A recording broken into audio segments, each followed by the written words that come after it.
My name is Sofia, and I used to think my life was perfect, or at least perfectly normal.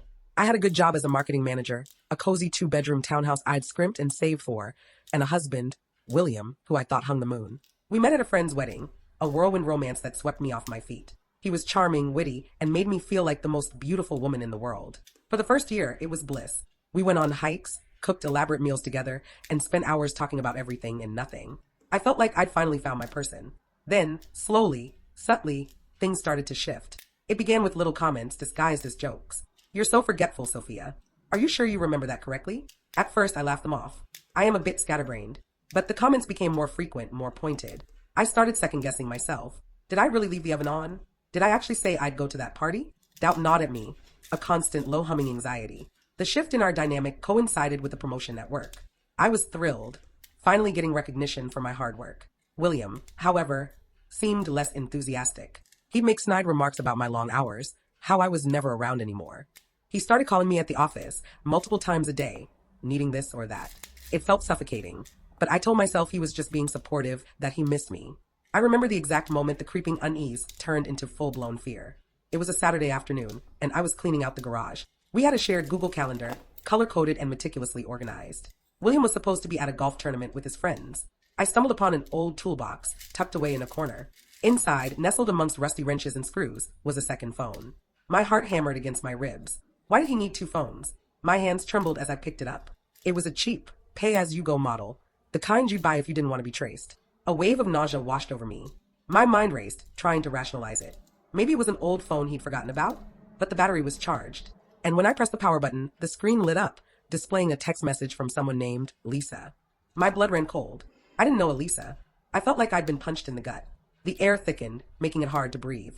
All those little comments, the subtle digs, the constant need for my attention, they suddenly clicked into place. It was like a puzzle I hadn't realized I was putting together, the final piece slotting in with sickening clarity. I sank onto a dusty box of Christmas decorations, the phone heavy in my hand. I wanted to scream, to throw it against the wall, to do something. But I was frozen, paralyzed by the sheer force of the realization. This wasn't normal. This wasn't just me being forgetful or paranoid. This was something else. I'd been seeing a therapist for a few months, trying to deal with the anxiety that had been steadily building. She was kind, patient, and had this uncanny ability to see right through me. I downplayed things, minimizing William's behavior, telling myself it wasn't that bad. But she kept gently pushing, encouraging me to trust my gut. Your instincts are trying to tell you something, Sophia. Listen to them. Now, sitting in the dusty garage, the second phone clutched in my hand, I finally understood what she meant. My gut had been screaming at me for months, but I'd been too afraid to hear it. Too afraid of what it meant. Too afraid of the truth. The first thing I did was take a picture of the phone and the text message. Then I put it back in the toolbox, exactly where I found it. I needed to think, to strategize. I felt like I was walking on eggshells, terrified of setting him off. I'd seen glimpses of his anger before, flashes of rage that had quickly subsided, replaced by apologies and promises he'd never do it again. But now those apologies felt hollow, like carefully crafted performances. I went inside, my mind buzzing with a million thoughts. I needed to talk to someone, to confide in someone. But who? My friends all loved William. They saw the charming, witty exterior, the man who brought me flowers and whispered sweet nothings in my ear. They wouldn't believe me. They'd think I was crazy. That fear, the fear of not being believed, was almost as crippling as the fear of William himself. It was a fear I knew intimately, a fear that had been carefully cultivated over the past year. He'd isolated me from my friends, subtly planting seeds of doubt about their intentions. He'd convinced me that they were jealous of our relationship, that they were trying to sabotage us. And I, like a fool, had believed him. I spent the rest of the day in a daze, going through the motions of cooking dinner, watching TV, pretending everything was normal. But inside, I was screaming.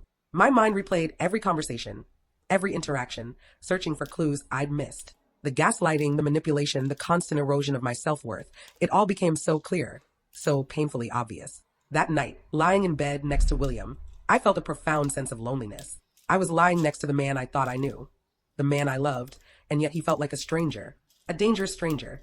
I lay there, staring at the ceiling, listening to his steady breathing, and I knew I had to get out. I didn't know how or when, but I knew I couldn't stay.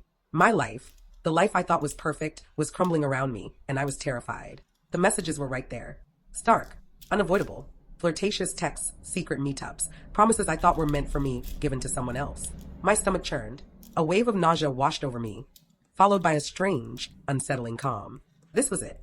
The concrete, irrefutable proof I needed. The evidence that whispered, "You're not crazy." You're not imagining things. Yet even with the evidence staring me in the face, a small, insidious voice whispered back, maybe it's not what it seems. He'd been so good at twisting things, at manipulating situations, at making me question my own reality. Could I really trust what I was seeing? Was I overreacting again?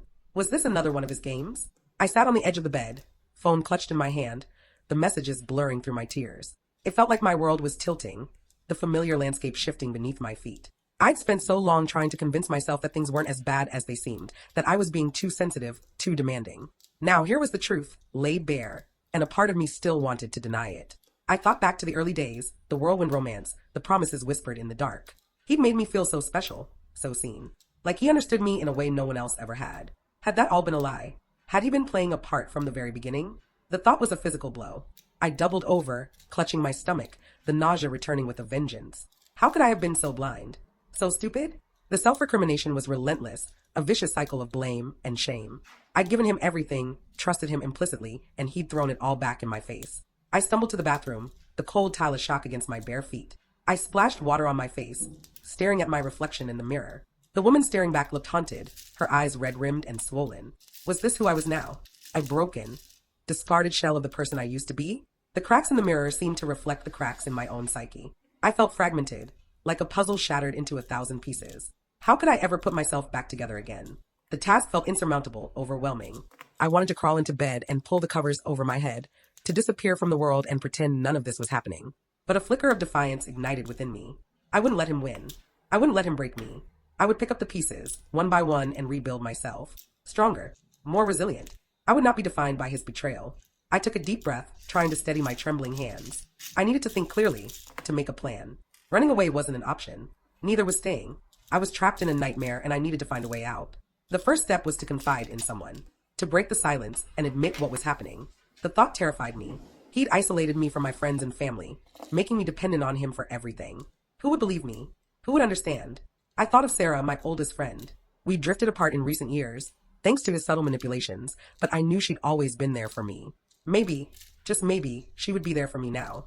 With trembling fingers, I dialed her number. The phone rang, each ring echoing the pounding of my heart. She picked up on the third ring. Hello. Her voice was hesitant, unfamiliar. It had been so long since we'd last spoken. A wave of shame washed over me. How could I explain all of this? Where would I even begin? Sarah, it's me. It's Sophia. There was a pause, a moment of stunned silence. Then, her voice softened. Sophia? Oh my God, Sophia. It's so good to hear from you. How are you? The question was simple, polite, but it felt loaded with meaning. How was I? How could I possibly answer that question honestly? I don't know how to say this. I need help. My voice cracked, the tears threatening to spill over again. I took a deep breath, trying to compose myself. What's wrong? Sarah's voice was laced with concern. It's him. William. The words caught in my throat. I couldn't say it. Not yet. He's what, Sophia? What's happened? Her voice was gentle, urging me to continue. I closed my eyes, took another deep breath, and finally, the words tumbled out. He's been cheating on me. I have proof. There was a long silence on the other end of the line. I braced myself for the inevitable questions, the doubts, the disbelief. But instead, Sarah's voice was filled with quiet understanding. Oh, Sophia, I'm so sorry. Her words were a balm to my wounded soul. Someone believed me. Someone understood. The dam finally broke, and the tears flowed freely. I poured out my story, the months of suspicion, the gaslighting, the manipulation, the constant self-doubt. Sarah listened patiently, offering words of comfort and support. She didn't judge me. She didn't question my sanity. She simply listened. By the time I'd finished, I felt a sense of relief I hadn't felt in months. The burden of secrecy had been lifted, and I no longer felt so alone. Sarah's belief in me was a lifeline, a beacon of hope in the darkness. Stay strong, Sophia, she said softly. You're not alone in this. We'll get through this together. Her words gave me strength. I knew the road ahead would be long and difficult, but for the first time in a long time, I felt a glimmer of hope. I had taken the first step. I had broken the silence. And I knew, deep down, that I would survive this. I wasn't sure what surviving would look like yet. The messages were still a raw wound, a constant reminder of his betrayal. But talking to Sarah had given me a sense of clarity. I knew I couldn't stay in this toxic relationship any longer. I needed to escape. I needed to reclaim my life. The fear was still there, lurking in the shadows, but it no longer held the same power over me. I had found my voice. I had found my strength, and I would not be silenced. My hand trembled as I held up the phone, the screen displaying the damning messages. Proof. Irrefutable proof of his lies, his manipulations, his betrayals. My stomach churned, a mixture of nausea and a strange, unfamiliar sense of power. For months, I'd questioned my sanity. For months, his gaslighting had chipped away at my confidence, leaving me a shell of my former self. But now, holding this digital weapon, I felt a flicker of the woman I used to be. Strong, independent, capable. He stared at the screen, his face a canvas of shifting emotions. Confusion, then denial, then anger. The predictable cycle. He opened his mouth, the same tired script forming on his lips. "You're crazy," he began, his voice laced with condescending pity. "You're imagining things. You're always so jealous and insecure." The words, usually so effective at dismantling my composure, now felt hollow, empty, like a broken record skipping on the same groove. I watched him, a detached observer of his performance. He paced, he pleaded, he raged. The mask of innocence he wore so expertly began to crack, revealing the ugliness beneath. "It's not true," he insisted, his voice rising. "You're twisting everything. You're trying to ruin me." Ruin him? The irony was almost laughable. He'd already ruined me. He'd systematically dismantled my self-worth, my trust, my very sense of reality. He'd isolated me from friends and family, leaving me alone in a world of his creation, a world where his lies were truth and my perceptions were delusions. But not anymore. I held my ground, the phone steady in my hand. "It's over," I said, my voice surprisingly calm. The words felt foreign, yet liberating. I'd rehearsed them in my mind 1,000 times, each time choked by fear and self-doubt. But now, the fear was gone, replaced by a quiet resolve. He stopped pacing, his eyes locking onto mine. For the first time, I saw fear in their depths. Not fear of me, but fear of exposure. Fear of the consequences of his actions finally catching up to him. And in that moment, I knew. I wasn't crazy. The dam within me broke. Tears streamed down my face, not tears of weakness, but tears of release. Years of suppressed emotions, of bottled up anger and hurt, poured out of me. I sobbed, I shook, I raged. I let it all out, the pain, the confusion, the betrayal. He tried to approach me, to offer his empty apologies, his hollow reassurances. But I recoiled, shrinking away from his touch. His presence, once a source of comfort, now felt toxic, repulsive. "Don't touch me," I choked out, my voice raw with emotion. "Just leave." He hesitated, his face a mixture of disbelief and anger. He wanted to argue, to fight, to regain control. But he saw the steel in my eyes, the unwavering resolve that had finally taken root. He knew he'd lost. He turned and walked out, leaving me standing alone in the wreckage of our relationship. The silence that followed his departure was deafening. I sank to the floor, my body trembling with exhaustion. I felt empty, hollowed out. But beneath the emptiness, a tiny spark of hope flickered. I had survived. The days that followed were a blur. I moved through them in a daze, numb with shock and exhaustion. I barely ate, barely slept. The world around me felt surreal, like a dream I couldn't wake up from. But slowly, gradually, the numbness began to recede, replaced by a raw, aching grief. I mourned the loss of the relationship, the loss of the future I had envisioned. I mourned the loss of the person I thought he was, the person I had loved with all my heart. The grief was intense, overwhelming. There were days when I couldn't get out of bed, days when I couldn't stop crying. But I forced myself to keep going. I knew I had to. I had to rebuild my life, piece by broken piece. I started small. I forced myself to eat, to sleep, to shower. I went for walks. I listened to music. I started reading again. I reached out to friends and family, tentatively at first, then with increasing confidence. Their support was a lifeline. They listened without judgment. They offered comfort and encouragement. They reminded me of my strength and resilience. They helped me see that I wasn't alone, that I wasn't crazy, that I wasn't to blame. With their help, I began to heal. The process was slow, painful, and often frustrating. There were setbacks. There were relapses. There were days when I felt like I was taking 2 steps forward and 1 step back. But I kept going. I knew I had to. I owed it to myself. I started therapy, which was terrifying at first. Opening up about the abuse, reliving the trauma, was excruciating.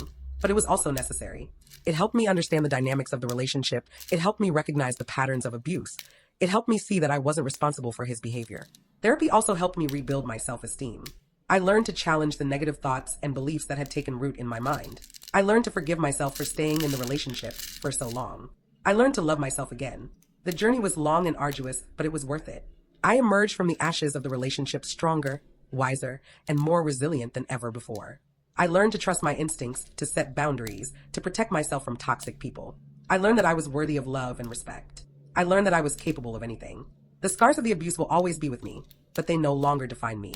They are a reminder of what I've overcome, a testament to my strength and resilience. They are a badge of honor. I am a survivor, and I will never be silenced again. The final gavel fell, a sharp crack that echoed the shattering of my old life. I didn't feel triumphant, not really. Just empty, like a balloon that had finally released all its air. He sat across the courtroom, his face a mask of controlled fury. I didn't look at him. I couldn't. I had spent years trapped in his orbit, years questioning my own sanity, my own worth. Now, the gravitational pull was gone. Walking out of the courthouse, the sunlight felt strange on my skin. It had been so long since I'd felt truly free. The divorce had been brutal. He'd used every tactic in the abuser's playbook: gaslighting, manipulation, threats. He tried to paint me as the unstable one, the one who needed help, the one who was making it all up. And for a while, I almost believed him. Almost. But something had shifted inside me. Maybe it was the support group, the therapist, the friends who believed me without question. Maybe it was simply the slow, agonizing realization that I deserved better. Whatever it was, it had given me the strength to fight back, to gather the evidence, to stand up for myself, to refuse to be silenced. The first few weeks after the divorce were a blur. I moved into a small apartment, a place that was finally mine. The silence was deafening at first. No more walking on eggshells, no more constant criticism, no more second-guessing every word I said. Just quiet. I remember sitting on the floor, surrounded by boxes, and just breathing. In, out. It felt like learning to breathe all over again. I started small. Little things. Painting the walls a bright, defiant yellow. Buying a plant and actually keeping it alive. Going for walks in the park without feeling like I was being watched. Each small victory felt monumental. Like I was reclaiming pieces of myself that he had tried to steal. The fear didn't disappear overnight. It lingered, a shadow in the corners of my mind. I'd still jump at loud noises, still flinch when someone raised their voice. The nightmares came less frequently, but they still came. Healing, I realized, wasn't a straight line. It was messy, unpredictable, and exhausting. I started journaling, pouring out all the thoughts and emotions I had kept bottled up for so long. Anger, sadness, confusion, fear. It was raw and painful, but it was also liberating.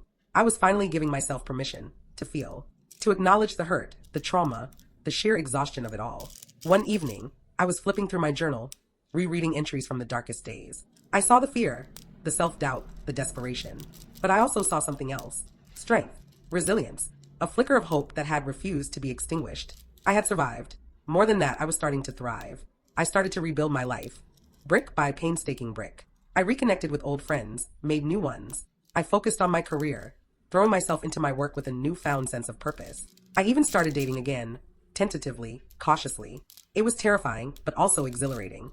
I was learning to trust again, to open myself up to the possibility of love, of connection, of happiness. There were setbacks, of course. Moments of doubt, moments of fear, moments where I felt like I was falling apart all over again. But now I had the tools to cope.